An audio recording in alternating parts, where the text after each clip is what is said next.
In this lecture, we will learn about 3D cylinder modeling tool. First, change view from 2D to isometric, select line command and draw some triangle. Select cylinder, select 3-point options, click at first point, second point and third point. Drag the mouse upward, give a height of 500 mm. So, in this way, we can create a cylinder using 3-point. Select this model and delete it. Again, go to cylinder, select 2-point option, select first point, second point, and give a height of 500 mm.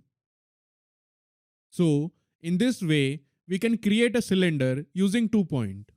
Delete this model, go to cylinder, select tangent radius option, select first tangent, second tangent, then specify the radius of 500 mm and give the height of 800 mm.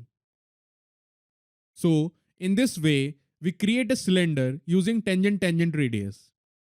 Delete this model, go to cylinder, select elliptical option, specify the endpoints of first axis, specify other endpoint.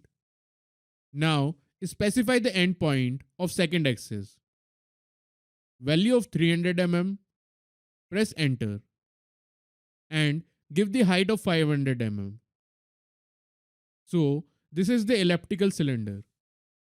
Again, go to cylinder, select first point, select diameter, give diameter of 500 mm, press enter.